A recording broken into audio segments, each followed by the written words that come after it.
Anime Lately listeners. We are here, back for another episode of the Anime Lately podcast. I'm your host, Sam the Manga Man, and here are me or my co-host is the Game Master, Ray Apollo, aka Rob the Builder, the one and only Legend Divash Miguel Parra, and the talented JB, not Bieber, but James Barnards. How you guys doing? How's the week? We are here, right, Rob the Builder? From this morning stream on Monday morning, he was building a lot of rocks. right? I don't know who Rob is, but as Ray, I am here. Call me Rob again. Jeez Louise. Hi, I'm great now. Don't stop bullying me. I'm great. Happy to be back on the podcast. Can't wait to talk about some anime. Let's do this. Yeah, as long as I'm not getting bullied, that'd be great. All right. Guys, bully him in the comments, guys. It's all fun and games. Oh. All right, guys. Let's start how we usually start. Is what have we been watching or what have we been reading lately? As always, guys, if you have seen the reincarnation of the podcast, I usually go first. So let's go. What I've been watching is the Wise Man Grandson that James and Sam put me on, and they put me on because saying that it's a isekai genre. I'm like, cool. I'll watch it since I'm starting to like the genre a lot. And then they said the characters OP like slime was. I'm like, okay, that's pretty cool. Let me check that out. Once I started watching, I really underestimated when they said this character was OP. Because when they said this character is OP, I'm like, okay, he's probably just powerful, just could do a lot of shit. Once I saw the second episode and he do so much, I'm like, okay, this kid is too powerful. Why the hell is he the main character? He should not be this OP for no goddamn reason. And I've been reading Boruto. I've been hopping on the manga since it's very interesting. And I've been reading again Chainsaw Man. I'm like 6 chapters behind now to be up to date. Can't wait to make a video about this because this manga from Shonen it reminds me a lot of Gruesome and Darkness from Tokyo Ghoul. So I'm loving this manga so far. Okay, James, would you like to go next? Yeah. So right now I'm watching Demon Slayer. I'm glad that I got in as soon as it began. This anime is absolutely insane. Before we started the podcast, I was saying like, this anime makes me think about how I felt the first time I saw My Hero Academia. This is a MC that I want to follow for 1,000,000 episodes. This is a story that I want to follow for 1,000,000 episodes. Like, I can't wait to see where this goes. I'm finally watching The Promised Neverland. I've been sleeping on it, and the story is absolutely incredible. The first episode threw me through a loop, and I did not know what I was getting myself into, and I'm absolutely in love. I'm like you, Miguel. I'm watching Wise Man's Grandchild, thanks to Sam, and this anime is incredible. Now and again, you just need a really, really fun anime with an OP character, and this is it. Like, it's just so much fun to watch.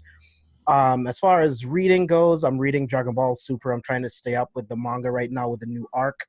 And the new villain, Moro, is so fucking cool. Like, he is so different from any villain that the Z Fighters has ever faced that I can't wait to see where this arc goes, and I'm having so much fun.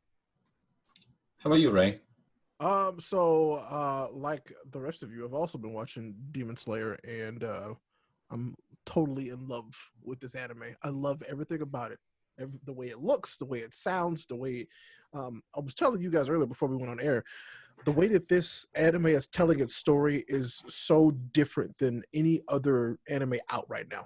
It's telling a very similar story, but the way that it's phrased and the writing is so good at doing what it does and bringing these characters to life that I'm like, I love these characters in this world that they're building. It is so simple. It's demons versus demon slayers. We've seen it so many times, but it's doing it so differently that I'm like, I want to know what happens next.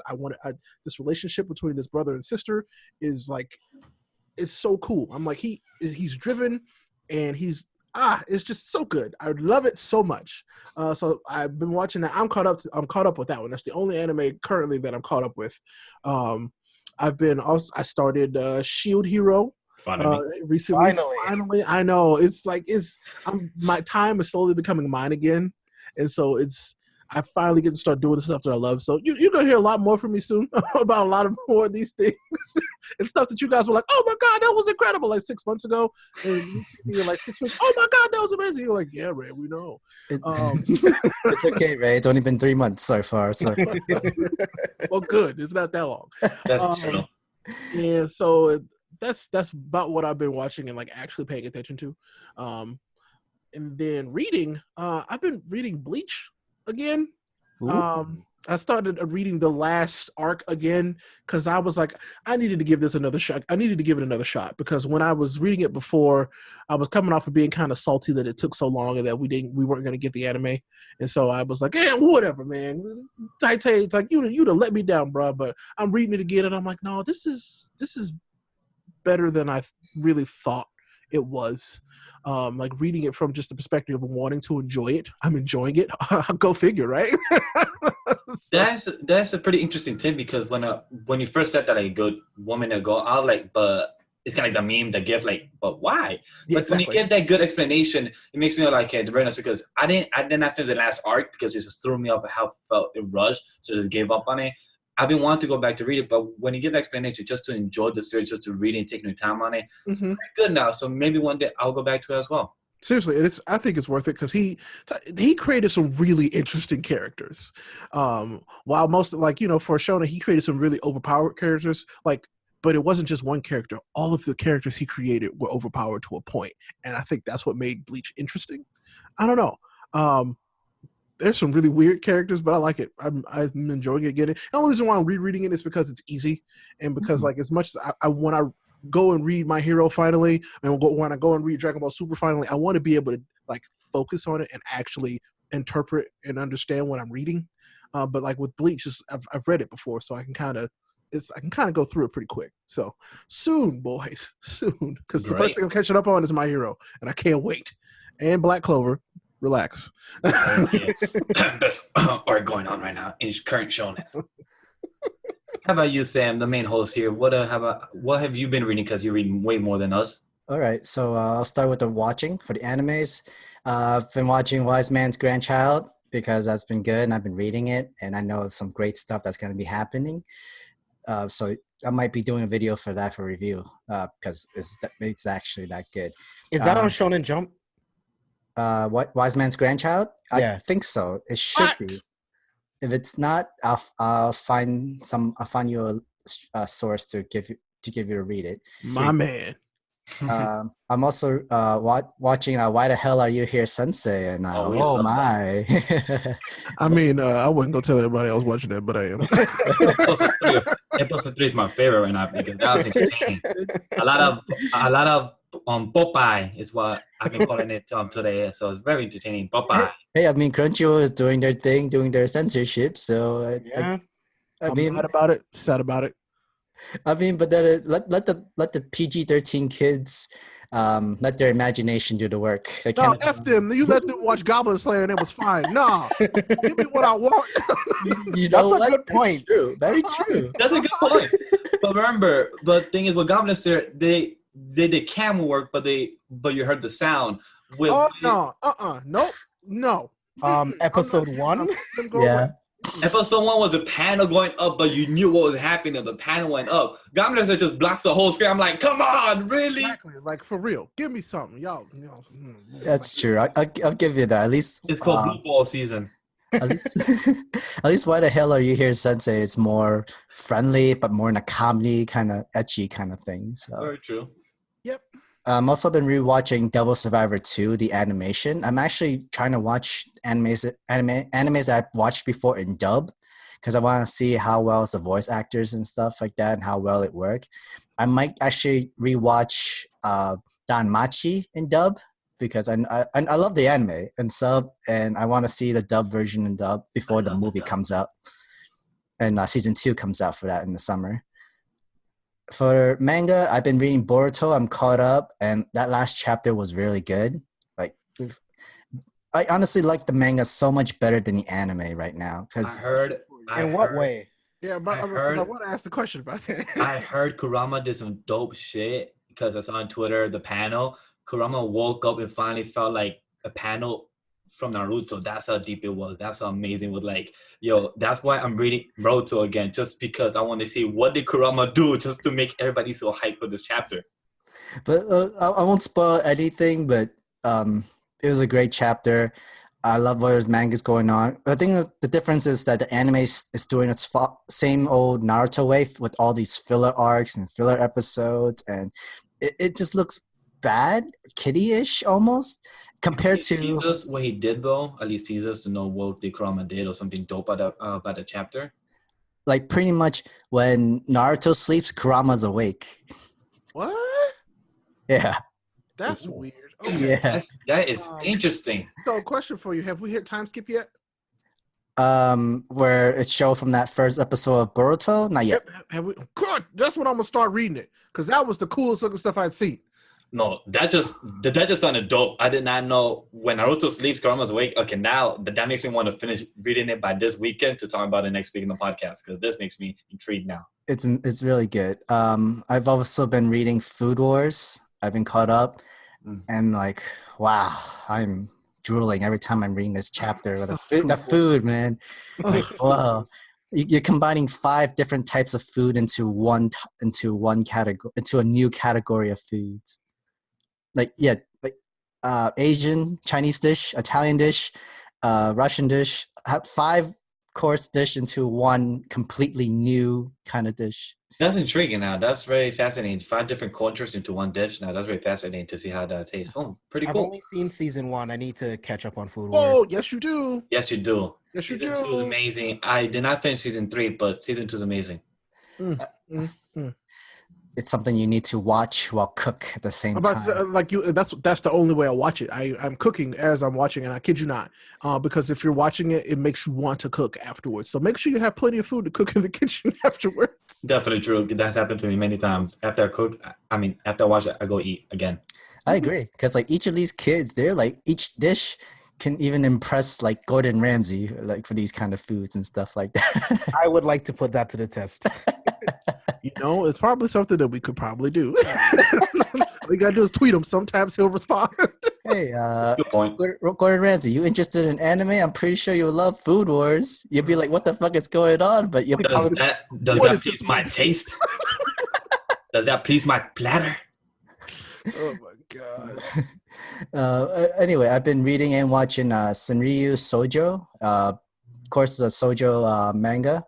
It's right now they have anime coming out has it out right now. It's like a romance anime where the main character is a girl and pretty much she says everything in a haiku, like 5 syllables by 5 by 7 by 5 syllables. Like, just saying, Sam, you do read some weird shit. I just want to say. Hey, it's a cute slice of life work. So we knew that though. I just want to state that, guys, into the audience. Sam, just for now and future, guys, in case you're new, Sam reads some weird shit. Hey, at least I know that I could give you suggestions of what's good and what's very not. diverse, too diverse sometimes. And the suggestions are greatly appreciated. The good suggestions are real good. Let me tell you. It is. I promise you, it's good. Even can't wait for the summer because there's gonna be a lot of good animes I'm gonna show you guys. Too many good ones. Guys, if you need suggestions for manga to read and anime to watch, hit up Sam. He is the one to talk to. You will never lose a wrong option. All right, guys. That seems to be all of our anime watch and manga reads. Let's go straight to our news. First things first. Let's get it. Demon Slayer, Kimetsu no Yaiba. The anime is going to be 26 episodes long.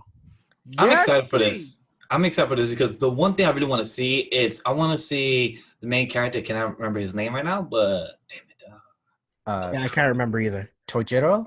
Yep, Tojiro, yeah. I can't wait to see him fight with a sword and see what type of skill will he have. Because I feel like he will get the water skill, but I think that's more of the anime opening. But I wonder if that's his actual skill. If that's his actual skill, water, that'd be pretty fascinating. I honestly think his skill would be like some type of rock or ice because since he lived in the forest and with all that snow, so I thought his skill would have been like some type of ice or rocks or like earth type of style. But I'm excited to see more of that. But I'm very happy I didn't read the manga because watching the anime just totally blind really makes the viewing more entertaining. I agree. And like that same thing happened to me before with Promised Neverland. Watch the anime first and then I read the manga. Sam almost cried, guys. Completely different completely different expectation, a completely different experience actually to watch the anime first and go straight into reading it. We're definitely doing like an anime versus manga for that sort of thing. That could be good. I mean, or, and this is just me throwing it out there, or James, are you just watching it or have you read it? I'm just watching it right now, but I am going to read the manga. Gail, have you read Watch or it. watched? Just watch it. Yeah, What if we split it and we kind of did a actual versus, like watch versus read, and if I read it first and then watch it, and then Sure. Sam, you've Okay. already watched it and read it. Sure. Right?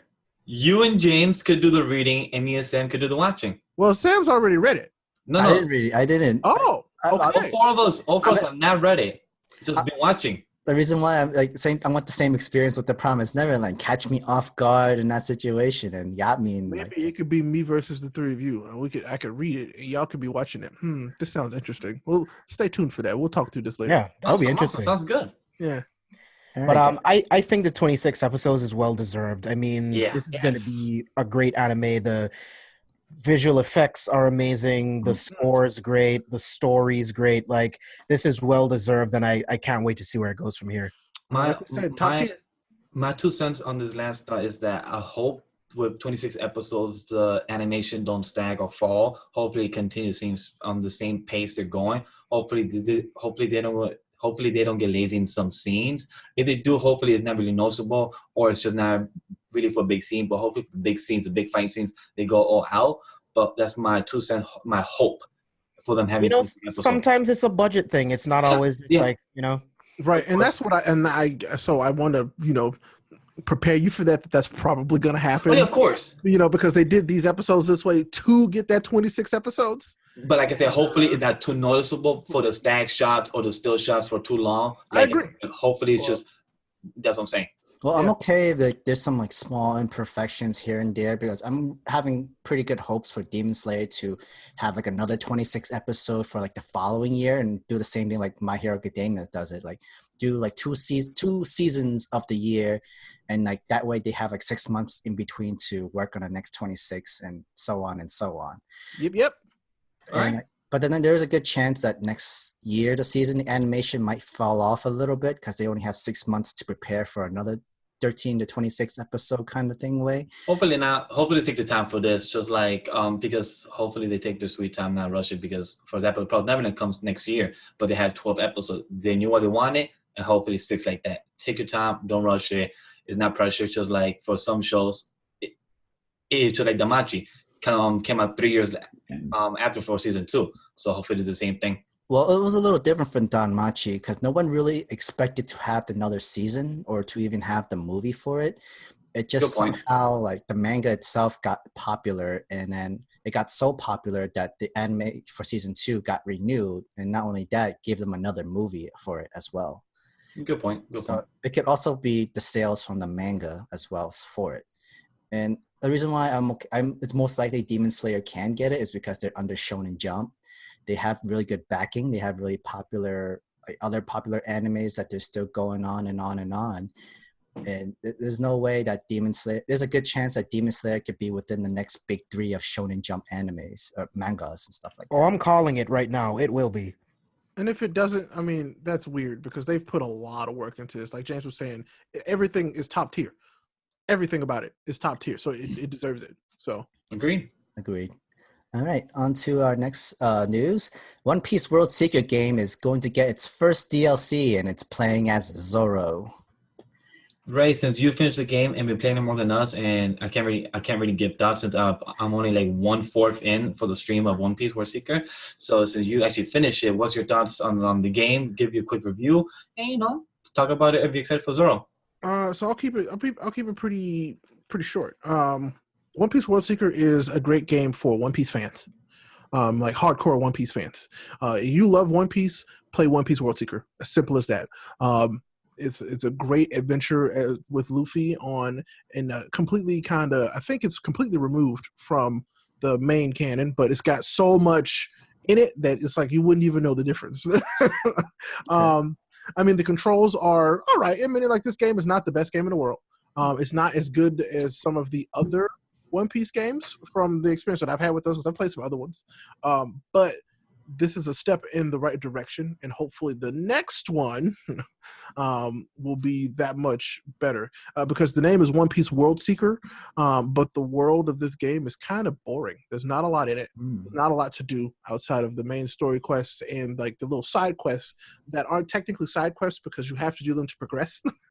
So I do agree with the statement. It should have not been named World Seeker, since you cannot really go on a boat and go to different islands. So I do Good marketing, though. it is good. Exactly. It's good Agreed. marketing, but it's open world, but that's it. It's just open world. It's not open world exploration. But for me, I played other One Piece games, and I agreed that for me, I disagree on that part where this is my favorite One Piece game.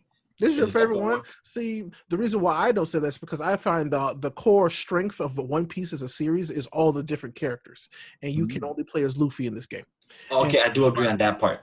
That's where I feel like it takes away from it as a One Piece game, because I like One Piece because of all of the different characters, how different they all are.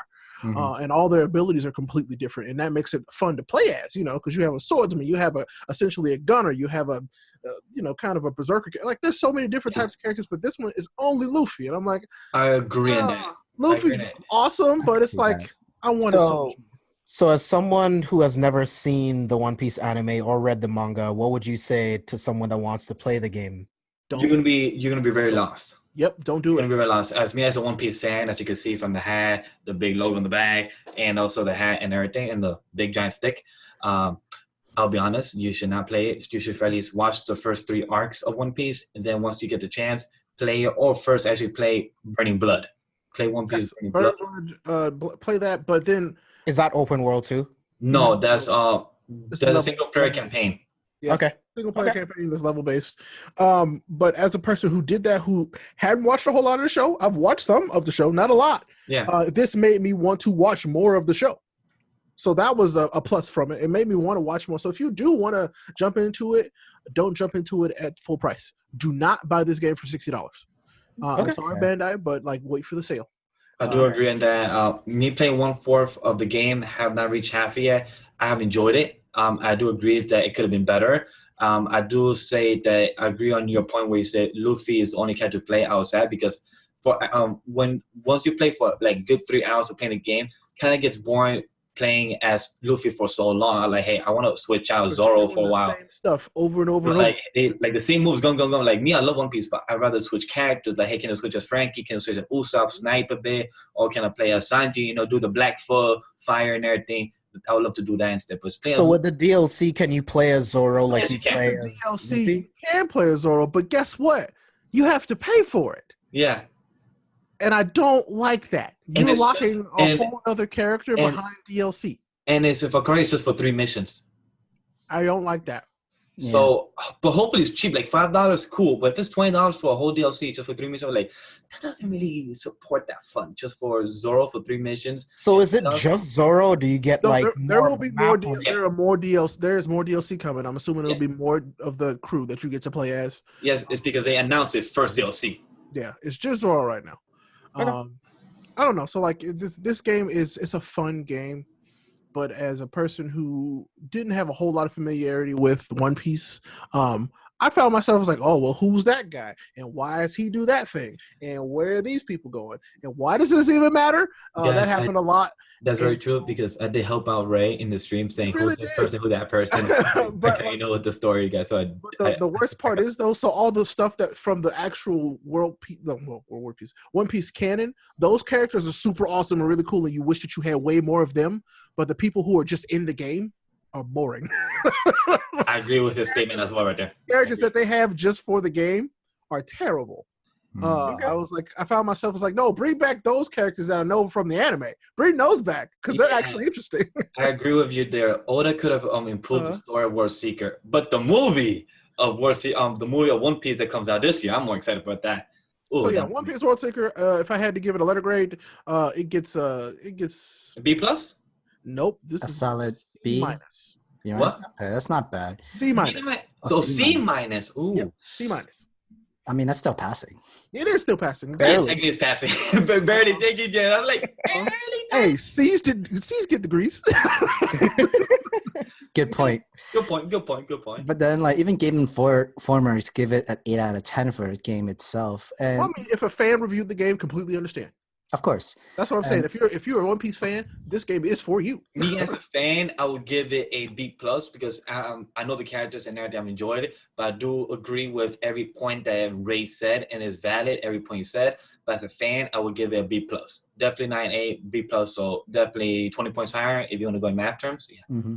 I definitely agree with the whole marketing thing. They should have named it like One Piece Island Seeker or something. No, Prison Island. Technically, like they could have City gone- Seeker. Prison Island would have been good because that's what it is. Yeah, it's literally Prison Island. They could have called it One Piece Prison Island. They'd be like, oh, what's the prison? Where's the island? One Piece Good question. quest for the Dynastones, but you don't even really get to do that. So whatever. Yeah. I can see that because this is like because the map is not as big as we want it to be, and if anything, it's close maybe to like Batman's Arkham City almost, like the area to explore Man, and you stuff. just reminded me how much better of a game Batman Arkham City was than this game.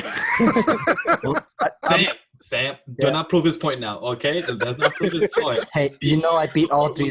I played all 3 series of the Batman Arkham games. I but love them but you all. can tell that this game took a lot of inspiration from the Batman games. They did. Definitely. Spider-Man. And Definitely. So Which did is smart. Spider-Man. Not that Yeah, long ago. which is smart. Well, I mean, they emulated one of the best character open world games there is in the Batman series Every time I use observation hacking, reminding me so much of the Batman. because that's where that came from. mode. I like Detective mode, yeah. detective mode is really so dope. But wait, sorry, it's called observation hacking, which you cannot really That's technically where do it like came this in the anime. And at least detective mode, you can leave it on as long as you want it, Yeah. anytime you I want. hated Yeah, that gripe. we can get into the nitty gritty about mechanics and how bad they were, but I don't want to do that. That gripe really bothered me. It literally was for 10 saying like, wait, I need it longer because I want to know, is that guy still there? I need it longer. What the fuck? And let's not get started on how every enemy has pin perfect accuracy. They can hit The you at shooters- any angle from any distance, wherever you are. Yo, Does not matter. Yo, I do want to point At this least out they're again. not stormtroopers and they just miss them. They better I than would have rather them been stormtroopers. like half stormtrooper. Good God, they were all Hawkeye. All of them are Hawkeye. They are. Though the way they shoot, I could die so quickly. Like I didn't die as fast like I did in Spider-Man when I first played. But One Piece, I died a couple times, and I'm like, yo, these troopers, they should go to Star Wars because they're better than stormtroopers. Like the stormtroopers, go switch to One Piece because I need you to miss. So what are you guys saying is these guys can shoot like they are Call of Duty veteran mode. Yes, 100%. Yes. 100%. They don't miss. 1000%. They don't miss. They don't miss. They get you. That makes it You're like challenging. this. I would be interested in. I mean, it was more annoying than it was challenging. Agreed. Well, I I guess if could you're be- playing it for a long time, I I guess. could be flying across the map and then all of a sudden, pop, pop. I'm like, who shot me? And it was they were like 6 buildings away. I don't know. Hey, Yes. like I said, I had fun. It's just that some parts dragged, and I was like, oh, I'm still playing this game. Okay. Let's transition here because we were cutting too much ass in good pros and cons for One Piece World Seeker. One of the top 3 creators of the Big Shonen Jump. Who were they, Sam? Well, one of them is Masashi Kishimoto or Akira Ōkubo. Or if you don't know who they are, The creator of Naruto. these guys made our childhood, anime manga childhood. Yes, Willfire, my ninja way. the creator of Naruto is setting out a preview of its new work, New Samurai 8 manga on April 27. Honestly, there are some people who are very excited. 1 or 2 people feel like, is this like a reboot of Samurai 7? And a lot of people are cutting ass saying, so what happened to the Samurai 1 through 7? Why didn't he use those numbers? So I'm like, guys, it's not your manga, so shut the F up. I Very mean, true, though. in the Naruto series, we've seen samurais, and like they were okay. They were pretty cool, but we would still stick with the ninjas. But now you're going from ninjas to samurais now. And also is robotic. And one of about this in one of the interviews with the creator Kishimoto, he said that this is what he wanted to originally make before Naruto ended or before he started Naruto. And I'm very happy now that he has the kind of funding, the kind of backup to make this series that he wanted to actually make a long time ago. Now that he has the chance to do it, hopefully it's a better story, a better thought out. Because as much as I love Naruto, my childhood and everything, but I know that has flaws. So I'm very excited to see Samurai 8, and hopefully it's very better developed, and we don't see cliche tropes. So I'm very curious about that. And the design looks very interesting with him having like a robotic samurai style. So I'm really curious about this. Oh, so you mean Sekiro? Oh, okay, yeah. Oh yeah, the stream that you die many times. I mean, that's what that game is for. So I am stoked about this manga. It looks so good. This has It does. everything that I want. Samurais and cyborgs. Like, I am so ready for this. Like, seeing samurais with cybernetic enhancements. Like, I need to see this shit right now. Like, So like it takes Samurai, and if they literally take Samurai and Cyborg 009 and combine it, it's perfect for me. Perfect. Have not seen 00, so I don't understand. Oh, how I need you to watch Cyborg 009 so bad. I've only seen the old series. I haven't seen the Oh, I need you to watch that too. So this is something I've seen that you guys haven't seen, and that's amazing. I need you guys to watch this. Sam, have you seen it? No, Wow. Oh yes. Okay. Please. I Yeah, need you I guys to watch that. First time, guys, that Ray actually seen something that all three of us haven't. That's a shock. This is actually this is momentous. I really need you guys to watch Cyborg 009. It's so much fun. It's so good, and the animation. You know how you love good animation. They got it.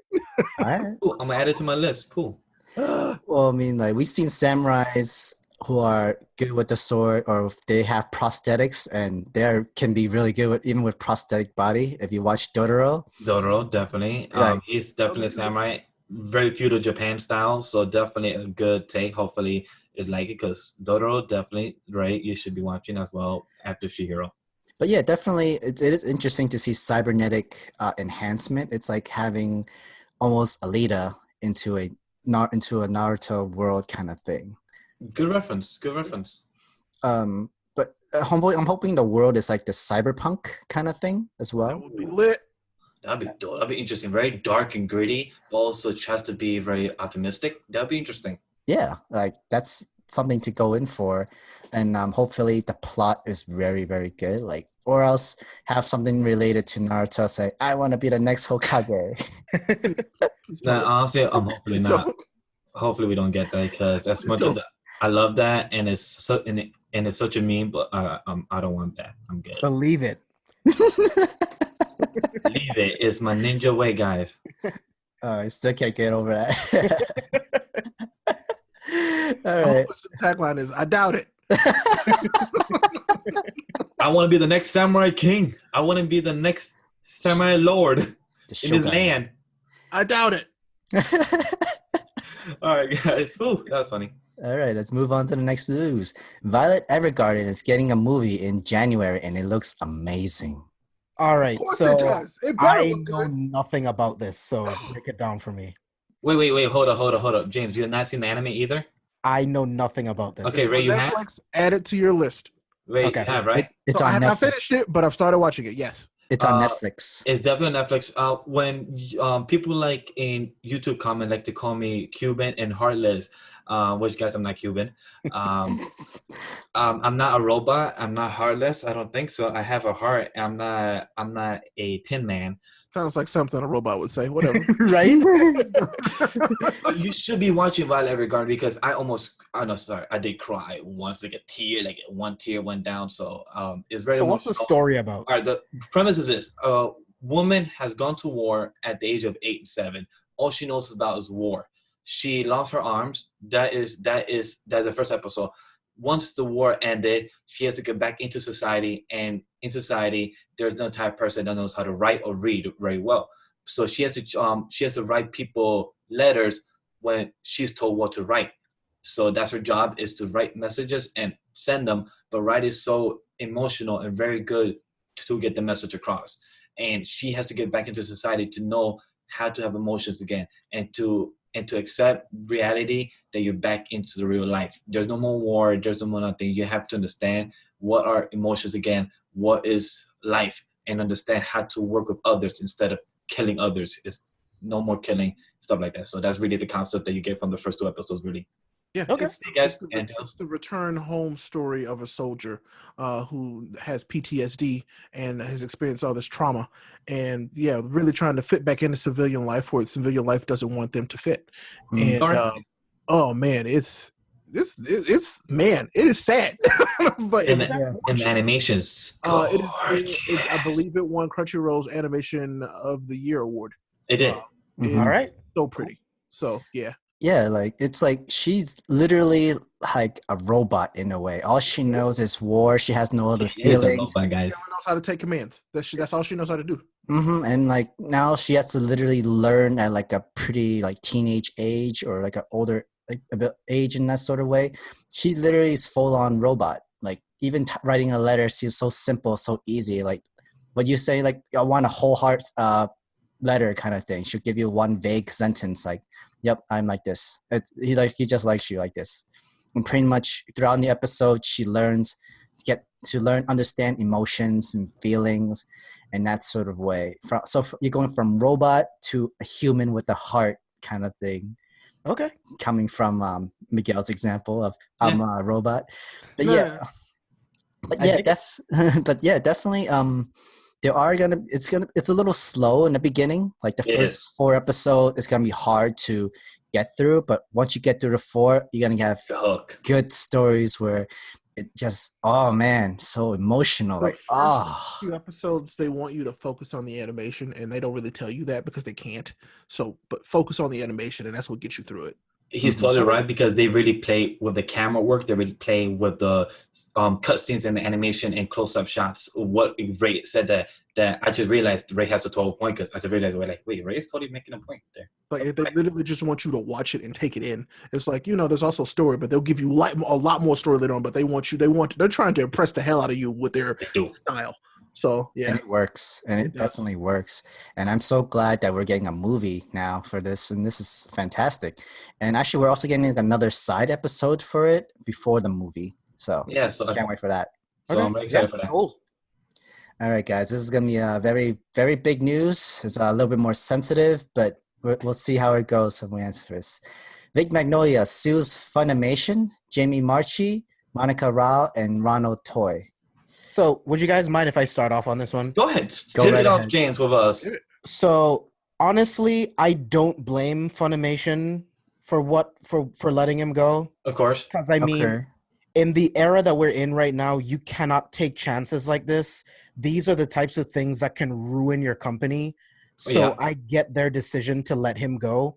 But he also has the right to sue them because, I mean, it's just allegations. Like, if we don't know what happens. This is all alleged stuff. We don't know what's the truth. Mm-hmm. But I mean, from his perspective, he has a right, and I believe Funimation has a right to let him go. Because I mean, again, like in this Me Too era, you cannot take a chance. The Weinstein Company is done. It's over. Mm-hmm. A production studio that has made films for decades, it's gone. Mm-hmm. You cannot take these chances. So I mean, it's a tough situation, and I can't wait till we get more news on this to find out what's right and what's actually been going on. But I don't blame them for letting him go. I think it's the right decision. I do agree with you. It's just the way it happened was ugly. It could have been done so much better. And the way Funimation and the company has been doing this is not the best, and it's not the most prettiest, because what Disney did with James Gunn was handled better professionally. And look, 6-8 months after, they hired him back. But they did it in not the best way. I mean, the thing with James Gunn, I think that was very ugly. And yeah, very ugly. But they could have done it better. But the way Funimation's doing it, I think, is more ugly, because they're doing things much behind the back, where they are taking Vic's name credit away from what he did with Brawley and other stuff. So to me, that's stuff that shouldn't have been done. Like, which is wrong. Yeah, like if you're gonna fire him, cool, fire him, but don't take his credit from the work he did over the years. And what sucks more is that this happened literally 2 weeks after from the Brawley premiere in the U.S. in January. So that's what happened. Like, that's like the dude celebrated 2 weeks tops, and then after all this got spilled, months later, he got fired from RWBY. No, sorry, Rooster Teeth. Rooster Teeth. And all that happening, just all ugly, and also happening on social media. I'm like, guys, handle this in the courtroom, handle this behind the scenes, handle this on your own. But you don't need the whole fan base to be playing lawyers. You don't need the whole YouTubers trying to play lawyer, trying to back you. Like, it's cool and everything for us to do the news and everything. But at the end of the day, we're not lawyers. We don't have the degrees and everything. And at the end of the day, that's business stuff. You guys handle that on the business table behind the scenes. And that, to me, it's cool to know the news, but at the end of the day, that's your business. Do it behind the table, do it in the courtroom and everything. So to a point, I agree and I disagree with you because the way both of those companies handled it, this hasn't been done before. As people watching, it's like, oh yeah, I could be like, yeah, you should have handled that so different. How the fuck would you have handled it? Like how do we know? You know what I'm saying? It's one of those things where Disney handled theirs a certain way because Disney is an American company. They felt this one of those things where in the Me Too movement, he said some real. James Gunn said some real. Oh yeah. And I was like, well, hey, that sucks. But yeah, I can understand why they did that. Vic, this thing, Japanese company. They deal with things very differently. The parent company is Sony Pictures. Parent company, Japanese, very Japanese. I don't know if you know anything about the Judgment case. Judgment is a PS4 game that's coming out soon. The main actor, voice actor, got caught using cocaine, admitted to using cocaine. You know what they did? They took him out of the game, recast him, put a whole different voice in the game, and the game was done. Japan don't play. That's their right. But the thing is that I want to add. And Funimation, it was their right to take all of Vic out of everything. If they were like, "Hey, you were a scumbag who did what," and the difference is though, Ray, they had proof that guy was doing cocaine. But we don't know. He admitted it. But see, what I'm saying is this is more of the culture thing. Yeah. So while it's like, we don't even know if it was true or not. Yeah, we didn't know. But like James, you said, you can't take those chances right now. Agreed. Yeah. But the thing is that, the company of Funimation is U.S. based in Texas. It's U.S. based, but their parent organizations. It's Sony. Sony. Yeah, it's very Japanese still. And plus, also, there's a fear now that Funimation might lose the rights of Dragon Ball and One Piece because Toei Animation is not happy of how Toei Animation is the one that licensed this whole thing. Is not happy of how everything of this mess is going public. Like, there's a rumor. Like said, who knows what might happen? Japan is very protective of their very popular IPs. Yeah. Very popular IPs. They don't like it when bad things happen to them because they care about them so much. Yeah, Toye is not happy. This is a PR mess because the stuff that I've been seeing on Twitter is not cute. The PR department should have been, hey, we should not be talking about this on Twitter. Nope. This should not be out for everyone to see. Like, the news is already out, but you should not be talking about this. They should have wrapped it up and said, hey, you're under an NDA. You're like, don't talk about it. This is a lawsuit. Don't talk about this. Thank you. So it was more the people than it was the company, but also the company had a responsibility that they didn't handle, at least from my perspective in PR and communication. I do want to say. Because even with, sorry, Miguel, but even with Disney, even if they weren't going to bring back James Gunn, he was still going to get writing credit for the script. Yes, he was. Yes, he would. Because he wrote the script. So I think Vic should not have been taking off for the credit that he put in this movie. I don't think he should have either. But like I said, you also said it was within their right to do that. I don't think it was a good move. Because it made it seem like they really didn't care about him at all as a person, which is cool.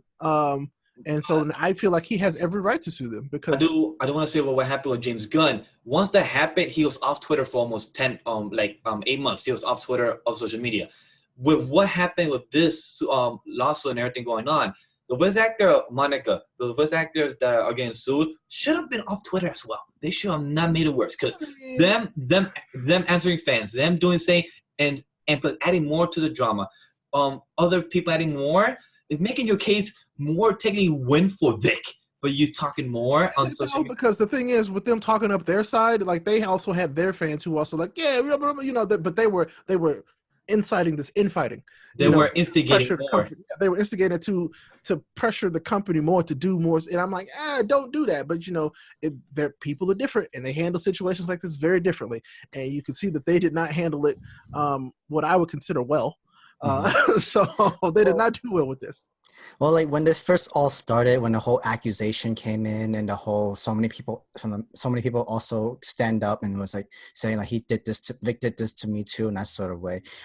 First, some people who've known about Vic, it was a little bit of not surprise because there were some people from Reddit that actually confessed saying like he was kind of a creep a little bit because there are Vic can be a little friendly, like too friendly with people and his fans. Like he could just hug people out of nowhere, handshake them or anything like that. And that includes people that don't want to be touched at all. Like, and that makes sense because there are even famous people who don't like to be touched or anything at all. And when they do, they usually have like a lawsuit on that or like some kind of experience or bad things about that. But that was like years back, and nobody really said anything with Vic Mignogna being a creep that sort of way in public and for real, outright out loud.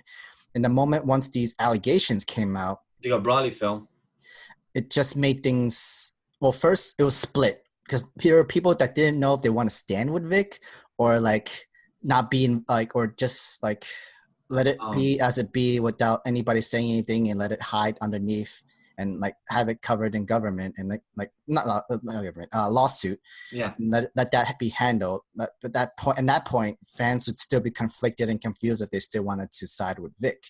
But the thing was that with the whole Twitter business and the whole other sort of way, Monica Wright, she made this much worse for herself, for Funimation, and for Rooster Teeth and everything. With like she put out these her what she said, what Vic did to her, allegations. We can't know for sure it's true, but we can't say it's not true either, especially when we're in a sensitive world where the Me Too movement is on there, and we have to be careful for every single little thing. But then again, she doesn't have the real proof or anything that backs her up. And the only thing that was true, only thing that had for proof was just an old video of Vic hugging her, and it just ends right there. Nothing more, nothing less. And that's not something that isn't like a sexual harassment kind of thing or something that's inappropriate, that sort of way. But the problem with what they did with Twitter, they really should have like stopped Monica Reed and everybody like that, because with the whole like he did this to me, did that to me, did this to me, because there were some people that was fake allegations and they got in trouble for it. Oh, and yeah. all that's helping is Vic. For Monica Resh, she's just kept complaining. And with this whole news about Vic being this person, like being that kind of person, all the conventions prevented him from even coming near, for letting him guest into their convention. And that's what sucks, that he did technically lose his job. Technically, like in all terms, that's his only job is to voice act, and he technically lost and got fired in every company they work for, and cannot even go meet his fans in conventions of what you just said, Sam. And like the only convention that allowed him to go in was the Hawaii convention, the Kamehameha Con, and because the reason why they allowed him, because this island was made to like for Dragon Ball, and they love Dragon Ball, and that includes Vic Mignogna themselves. So, I mean, with this thing is basically a lot of people finally decide to stand up and say, "Hey, Vic has been kind of a shitty person." Yeah, and he's not happy that these people decided to air their dirty laundry with him publicly. Mm-hmm. And while it's like, hey, if you're a shitty person, you're a shitty person, and you're gonna get yours eventually. And it for me, it's kind of hard to be like, well, maybe he's not a shitty person. These people just really want to see him go down. If he's guilty, fuck him. Exactly. That's what I'm saying. Like this stuff on Twitter, like it shouldn't go to this level until there's actual facts. That's what I'm saying. I'm like, if he's a scumbag and like the stuff that happened is true, yeah, hey, fuck this guy for real. Like, don't be a decent human being. But if these people are like really just blowing these allegations out of proportion and making stuff up just to ruin this guy's career, wow. And what's sad is his own coworkers. That he has worked with. And so it's like, come on now. So like the lawsuit, and some stuff that I read is really risky, because if he loses everything. Yep. Nobody's going to hire him. And it comes to like that, he is the person. He ain't gonna never work in this industry again. Because like But if he wins, I feel for fun. If he wins, it'll be fine. It's just like it kind of clears his name from being the super creep that he was. Doesn't mean he wasn't a creep at all. Agreed. Clear from being like just this super terrible creep. Yeah. So it's a shitty situation both ways. I'm just curious. Even if, I don't think Vic is that much of a shitty person. At least when he went onto Twitter and he says he apologized if he was ever that kind of creep, and he's sorry that he was ever that's kind of inappropriate for some people. And he actually went to seek rehab. He went to seek help for this issue. It's better than having some guy like say, I did not do this. I did not angry rant and like all that sort of way, and have all these real proof that comes out. And then it turns out he was a real shitty person. And all he's trying to do is trying to say it wasn't him and stuff like that. But even if he didn't really fully admit that he did do these stuff, and if he was this kind of inappropriate, but he at least seeks help. Like which is like, I mean, I guess to a point I appreciate, but it doesn't take away from what he did if he did it. You know what I'm saying? So, True. for me, I'm curious to see how this lawsuit continues for the next month or two, and how to see both sides takes it. The county of Texas takes it versus Vic. Curious to see how that goes the next month or two. See what's the outcome and how does that go. Hopefully, it don't tell us what's happening during the court. Hopefully, it tells us after what's the final decision, because I don't want to know what's during happening. I want to know what happens after. So hopefully, nothing comes out. Hopefully, it's done privately and everything, not through social media. Hopefully, the PR, like James said, hopefully it's done much better. Like, what's funny was that a few days before Vic Mignogna starts that lawsuit, Monica Reed actually on Twitter literally said, "I just got off the phone with Sony, and now they are involved into this like lawsuit and dispute," and that's very bad. It makes your own parent company look so bad, and it's an embarrassment because Funimation, you're a company, you're supposed to handle these situations and problems by yourself within the company. You shouldn't be seeking your own parent. You would think so, but there's a lot of companies that still don't understand how to and don't have the education on how to handle sexual harassment cases. It's a really. This is why you have PR departments. Yep. They're the specialists that take care of this stuff. But it also sounds like they don't have one internal, and if they do, it's not a very knowledgeable one. Fire them and they'll be hiring new people. That's it, straight and simple. I don't know, man. Like you would think it's that easy, but it's not. I know. Yeah. It's complicated. It's really complicated. All right, guys, let's move on to the next one. Madhouse production assistant says he's worked 393 hours in 1 month. So I'm going to give you guys a little bit of the backstory of what's been going on. An assistant from Madhouse pretty much almost dropped dead in the work company because they've been overworked. They've been doing so much overtime into this company that he literally fainted and almost nearly died because of it. And now he's suing Madhouse for all the overtime pay that they never paid him for, and an apology from them. This is why labor laws exist. I don't know how this happened. Well, this is in Japan. This is all in Japan. They don't have labor laws, James. I think it's the overtime laws that are different. Yes. Okay. So, like, some more information from it was that apparently the contract and production company in Madhouse, they only allow 50 hours of overtime pay, but anything afterwards, you don't get paid for it. And clearly, this guy has worked many hours afterwards and didn't get paid for this lawsuit and stuff like that. So I did a little bit of math, and this could be wrong because I'm terrible at math. That's 13 hours a day. And that's literally I did math. Every day. Every day. That's every day of the week for 30 days. There is 720 there's 720 hours in a month. He literally did more about a month, half of work. He literally worked for literally 15 days almost, if you want to just do math as well. 15 days out of a month of 30. What's crazy is that when he fainted and got sick, the company said, "Okay, just take the day off. Take this day off, but the next day come back to work." Oh my god! They couldn't even say, "Hey, take a week or take a 3-day weekend." That's the joke. It's like, oh, hey, there's a snowstorm. My car exploded, and everybody in my building's dead. Hey, you still coming to work, right? like that's the thing about like Japanese companies, because there's a such thing as called the Black Company Union, and what they do is they make their workers work overtime, usually times where they have to stay overnight through the company. Like they can sleep within the company, but then continue work right a couple hours afterwards, and like work hard into these animation and stuff like that. This is actually what they call a death march in Japan. Like that don't sound a good name, Sam. It's not. Brutal. A death march is literally you're spending a good whole entire week 24/7 working until like you get this project done, and once you have that done, you finally have like a day break, but the next day you come back to work. A day break, my guy? That's it. Yeah, these guys. I'd rather do a walk of shame every day. Just saying. What's insane is that these workers, like they eat and sleep in the office, and the only time that they go home is just to shower. And Yeah, that's how bad it was. Y'all can't even put a shower in the building if y'all treating people like this. I mean, That's like, yeah, rude. for sure. Have like a locker room or something. Like, if y'all gonna treat people like shit, at least do it in a nice place. Or at least have a hotel across the street for them, so they could just go over, sleep over, and then have a nice bed for a 3-hour nap, and then come back to work. I work for a company literally like that. I would fly out to the main headquarters. I would go work. They expect you to work longer hours since you're out there. This is because there's a hotel literally across the street. You can go sleep for a little bit, come back to work, and do more work. Okay, see, That sounds guys, fine. take great advice. Do that. Build a hotel across every animation studio. That's it, guys, right there. No, it still sucked, by the way. It's still bad. Okay, but I feel like this is unacceptable.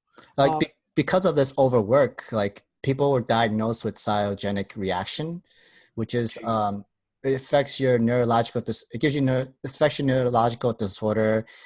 It's a disease that's affect nervous systems.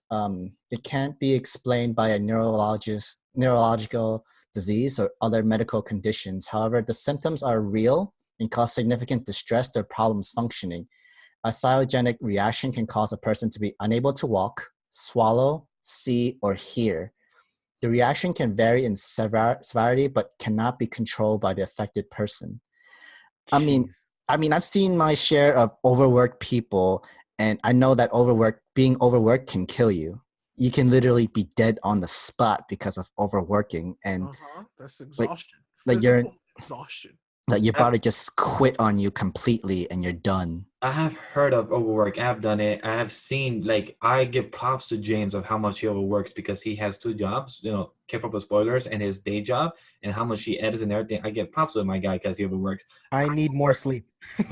I can't imagine what this guy had to go through. But thank you. That's what I was going to lead to. I know these people on this panel overworks, but to hear this guy go what he went through, that's called overwork to your dead. But then, there's one part where it says like production assistants, especially when working on a TV series, tend to work over 100 to 200 hours a month. So like about they don't get paid 100 to 200 hours a month money. No, they don't. They don't. Which is bullshit. And subcontracting studios, they don't even have time cards for people to log their hours in that sort of way. I wouldn't even accept that job. Like, guys, I appreciate the offer. That sounds good, but thank you. I want all of these like creative, like TV, video games, unionize, please. I don't care what it's gonna take. Unionize, because I just want it so bad, and people are like, oh, it's gonna ruin it. Nope, take care of the people first. Unionize. Yeah, definitely. But okay, since we're on this topic, since this is from Madhouse Company, technically this company also did other animes like One Punch Man season 1, the first one, and I know it's not the same. I know the new season of season 2 is not by Madhouse, but then again, I've said this before in my videos that the animation is not as bad, but I'm okay taking this kind of animation style than over someone who's been working overworked and underpaid in a harsh environment, that sort of way, in Madhouse. Then I'd rather have like good animation, good story from One Punch Man now than a full-on great animation from the first season. But from what we don't know, probably there was a lot of people who was understressed, underpaid, maybe some people like suicide because of this, and because this pressure really is horrible. Like, this working condition is so bad that it gives you a second look of, you know what, I had to, considering what these workers has been going through, what they have to go through currently right now in their work job in that sort of way, I can watch this entire series just for them, because they put in the time and work for this, regardless if they still put in within the 100 to 200 hours of work time. So yeah, I get deadlines, but I mean, that's ridiculous, man. Like, this is not a joke. This is pretty crazy. Hopefully now people would kind of understand. They could say, okay, it's not bad for One Punch Man, so we can watch it. So so hopefully there was a better union for Japan. It makes me feel bad that there are. This isn't probably the only place that does this. This is not the only company that has conditions like this, I bet. And we enjoy all this stuff, but there are people who are literally working themselves to death to make sure Mhm. that we get them. And I'm like, And hopefully this raises awareness. I hope so. I really hope that this really raises some awareness and that maybe something changes. It sucks. What's funny, what's crazy is that people thinks that he's trying to destroy Madhouse, but no, he's not trying to destroy Madhouse. He's just getting compensated of he wants compensation of what he's owed, and he just wants an apology. As you should be. And I You think you should get realize, paid hey, for what I you know. almost died working for this company, and they didn't give a shit, so they're gonna pay me. And they should. No, they should. Yeah. When you almost die, it makes you realize something. Let me tell you, I know from experience. It's not fun when you're like really stressed in an office. It's really not fun. It's insane. And then you almost die on top of that. Oh no, that's a bad time. And then of course you're gonna have the same regular people with office who works in office. You get to deal with depression. You might have to deal with alcoholism or like drugs in that sort of way. And it's not worth it, guys. It's very not worth it to continue on to something you don't enjoy or really hate to do every single time. Ooh, let me tell you. Yeah, don't do that. It's not fun. It's not fun. Okay. All right. Let's move. We could do like one or two questions for this podcast. So we're like an hour in right now, so we could just like squeeze one or two more questions and we can end the podcast from there. Sounds good. So take it with the first question, Sam. All right. First question. This is from Jacob Martin. From where? From No Anime, No Life on Facebook. Join the group, guys. And okay, his first question: who is best girl all time for y'all? Oh man. So I have two, and it's always a toss up between Ria's Gremory and Mikasa Ackerman. But Ria's, man, I have to go with Ria's. I love Ria's so much. She is my waifu. All right, cool, Ray. So I'm also gonna cheat.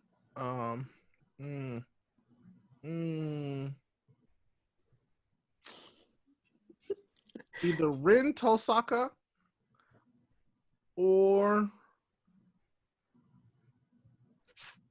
this is hard because there's like 5 in my head. Right. While you think of those, I'm gonna say my 3 since I have them already. Oh, you got 3? Good God! All right, I'm gonna go. James know this. Sam know this. Ria's Grimoire. Of course. Asuna from Sword Art Online. I knew that. I knew that, of course. And 3, my third one, Hinata from Naruto. Oh my Okay. God! What a nerd! That's my 3. So if Ray is not ready, take away Sam if you have yours. Oh, I'm still going through it. First would be like you guys, Rias from High School DxD. She's sexy, has good opie. She's mine. And she's strong. Is mine. So. She's a great choice. She's definitely a great choice. For another for wife material, this is kind of hard. I didn't have a quick 3 in my head either, but okay, I got my second one. okay, right? Riza Hawkeye. Good choice. She's Okay. good. Yeah. Best assistant. Yeah, everything. She's ride or die. Yeah. Exactly. Mhm. Yep. So I'm guessing. All right. So Ray, Sam's gonna have 1. Ray's gonna have 2 for this one. All right. Cool. Yeah. All right, I'll keep with 1. Yeah. All right. All right. Let's squeeze one more question in. What are your favorite anime original endings? Which one pissed y'all off the most? Be it you or fans or the source material. What are your favorite anime original endings? I like original endings. I will have. I don't know if Fullmetal Alchemist's Brotherhood is. I don't know if that's from the manga, but I like that. It is from the manga. Yeah, But I like that story and ending because it's more condensed and it's better story than the original in 2004. I like Fullmetal Brotherhood so much more than the original. So I hopefully that answers the question in that good answer. Mm-hmm. So that's my answer for that one. And one that pissed you off? One that pissed me off, I did not finish Death Note, so that'll be my answer because Death Note to me sucks. It's trash. So, the guys know how much I would hate Death Note and how much I would try to put in. So yeah, Death Note, guys. Death Note. All right, so my answers are the same as Miguel's, right? So Full Metal Alchemist Brotherhood. as you guys know, is my favorite anime of all time, and the ending was just perfect for that story. And my most hated anime ending of all time is Death Note. The ending of Death Note is such bullshit that it's hard for me to rewatch the entire series James, because it's such bullshit. this is why I love you. I love you too, bro. Ray?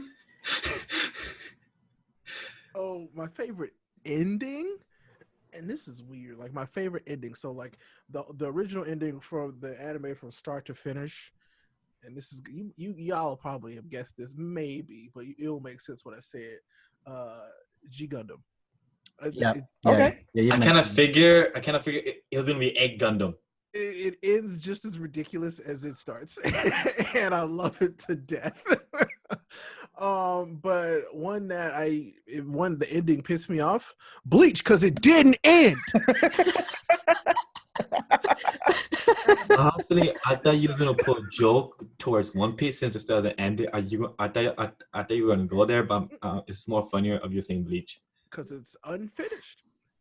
and probably will never be finished. I know it won't be, and I'm sad about it.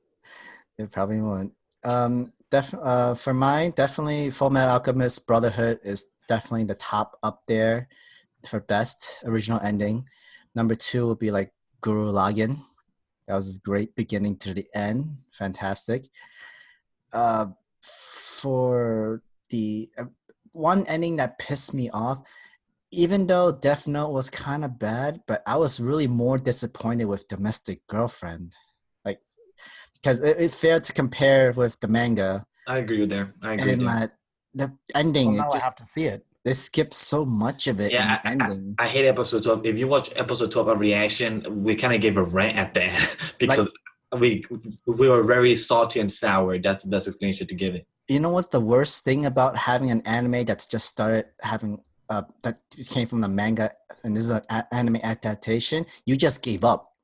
Like, they give up their story, and they know for sure they weren't gonna get another season, so they just skip, time skip, and then boom, give you this kind of ending. I was like, well, I'm really disappointed. Like, this is kind of pissing me off because this is a lot of great story, a great romance story into Domestic Girlfriend, yet they end it like this, like with only a way where they're forcing people to read the manga, but not everybody wants to read. They want to agree. watch. It makes me want to read it because of how bad the ending was. The ending pissed me off, and I don't really get pissed off a lot. I was tight when they gave so many jump cuts and so many not telling you, oh, we just skipped 2 months from now. I'm like, how would I know that? How do you get explained by the manga reader Sam to tell me, oh, they just jump cut 3 months from now? Like, me as an anime watcher, I didn't know that. I'm like, imagine me watching without Sam, I would have known the jump cut. So, honorable mention for worst anime ending, Seraph of the End. Really? They did. I'm still reading the manga. I didn't really touch the anime for The those. manga is so good, but the anime, the ending is just, it's bullshit. It's bullshit. Even the movies? I haven't seen the movies, just the series itself. Okay. I have the perfect answer for the worst ending. What is it? Shaman King. Really? Oh, right. You're definitely right. And I've read this series, and I love the manga series. But like Anime? I have not seen Shaman King, so I cannot really go into that. You would really like Shaman King, actually. Like, for what it is, you would actually like it. Shaman King. I grew up with that, like Fox I did too. Pops. I love Shaman King, but you just made me mad all over again. I'm actually like mad right now. That's how I feel thinking about the end of Death Note. Like, I'm so pissed. But at least with Shaman Talk King, more trash of Death Note. Talk it. honestly, the manga for Shaman King ending was okay. It wasn't like the worst thing that I've seen. At least, and they're continuing this. There's like a continuation for Shaman King, so I'm glad for that. And I do want to ask one more question before we go, because this kind of brings up a good conversation for things that we haven't watched. So I really want to ask, what do you guys think about what will happen in the resurgence of the Neon Genesis Evangelion popularity once it comes to Netflix in June? Do you believe it will be the same society culture impact as it was back in the early 2000s, and more due to the rise of the whole depression and loneliness in the West? So everyone asked it because I haven't watched Neon Genesis Evangelion. So I really want to ask you guys for who has watched it because I'm really curious about it. I know that like Darling the Franks, but Darling the Franks kind of copied what it was from that, just change it up. So I want to get into what you guys who have seen it. Tell me that. Don't tell me that. I don't think the impact is going to be the same because when that came out, it was just so different from everything else. But I do think that the fans will enjoy it, but the same like cultural significance and the popularity, I'm not sure. Okay. Agreed. Because like with Neon Genesis Evangelion, it's a very, very popular series, especially back in the 80s, I think, or 70s or 80s. 80s. And yeah, thank you. With Neon Genesis, there was like so many movies, and I know it's had the anime series, so many memes that went into it. Get in the fucking shit, get in the fucking robot, Shinji. But yeah, I'm kind of glad that Netflix did buy Neon Genesis. Which I'm shocked. Because like I forgot who held on to it for so long but did nothing with it, and now all what Netflix is just doing is once that contract was expired, they jumped into it and bought Neon Genesis, and they want to touch it. They want to do their own version or rebooted version, which it will get views. It will get views. And I'm watching it that weekend it drops because I want to know what's this hype about. Because I heard the next comparison that like Darling the Franks and Gundam just better, and that's original. I'm like, okay, so if this is original, I want to see what was. I don't know about better, but it's different. Yeah, that's what I heard. The stakes are really high in Neon Genesis Evangelion. Like the stakes are really high, and you feel it. Like that's what I liked about it. I mean, that's good because that's what some Gundams don't convey well. Is the seriousness and the danger of the situation. Yeah. And this will give you that for sure. How do you pronounce it correctly? Because you and Sam are pronouncing it two different ways. So I'm curious about that. I pronounce it Neon Genesis Evangelion. I think it is. I think that's pronounced correctly. Neon Genesis Evangelion. Okay. Evangelion. Okay, because I just want to make sure once I watch it, I could pronounce it correctly. Because I'm definitely want to do a review of that show, watching it first blind because I've never seen this. I can't wait to watch it on Netflix when it drops. I mean, it beats having it not have a continuation because apparently it didn't have a ending for it. If I'm correct, that series never had a real ending, and they're still kind of technically making a new movie for it. I think that's coming out. I'm not sure when, but it is coming out. But it is a good thing that Netflix already has a lot of other animes that they picked up. They actually doing the reboot of Cowboy Bebop, which is not too bad, honestly. I think it's a good risk to go into, so that's fine. They also redid Ultraman into the Netflix right now in their Netflix account, and I'm liking where they are interested in anime shows, even if it's like real reboots of it. So if quick thing, if I have to say, it's definitely Crunchyroll, Verve right down top, Funimation behind it, Amazon, and then Netflix is really climbing up in the whole producing anime stuff. So I'm really happy Netflix is really trying to produce it and put money on it because Netflix is doing good quality. Not always hit, but they're really trying. So I'm really happy for that. Yeah, agreed. All right, guys. I think that should be it. We're gonna try to end this right now. Guys, Ray, James, do you have any plugs you want to shout out? Yeah, so on the road to Avengers Endgame, on my podcast, we reviewed the first Avengers movie, Avengers Age of Ultron, and Avengers Infinity War, all available on all podcast platforms. So if you want to check those out, head over to iTunes, Spotify, and pretty much wherever you listen to podcasts. Ah, yes. Right? Wonderful. Well, it's officially out of the bag now. I'm a full-time Twitch streamer. So you know what? On Twitch, Ray Apollo. That's twitch.tv/Ray Apollo. With 2 L's. The chicken. Yes, 2 L's, not a chicken. I'll be streaming every day of the week. You can catch my schedule on Twitter. That's why I will update it the most. But we play a little bit of everything. We play anime games, JRPGs, fighting games, shooting, you name it, we try and play it. I mean, minus sports games. Build a lot of stuff, Rob, right? Oh my God. Oh my, nope. No more building. Listen, we're no building stream all now. Our stuff will be in the description, so check those out. Exactly. So check it out there. But no, I'd appreciate that. Yeah. Yeah, for the YouTube side, guys, I don't really have to give an outro because you guys know who we are on the YouTube side. So everything in the description of careful for spoilers for Rial himself, Ray the Game Master, or the Director of Anime, or Rob the Builder. Everything will be in the description below. Don't forget to follow them on Twitter, IG. Follow us on Twitter and IG. Follow us on Twitch too, because we also will be twitching anime games and anime-related games. Other than that, guys, thank you for us supporting us, and you will be getting the Patreon and everything like that a day early for the podcast. Thank you very much for watching us. Thank you very much. Yeah, guys. Thank you, guys. We also have a Patreon too. Please support us from there as well. In our YouTube channel, we do review videos, live reactions, anything all of anime, manga related. We do it. Check us out. If you like what we see, give us a like on the video, subscribe to the channel, comment. Let us know how we're doing. If we're doing good, let us know. Finally, and then turn on that bell notification so that new videos are coming up from our channels. All right, guys. Thank you guys for listening, and I hope you guys have a good day. Take care. Peace.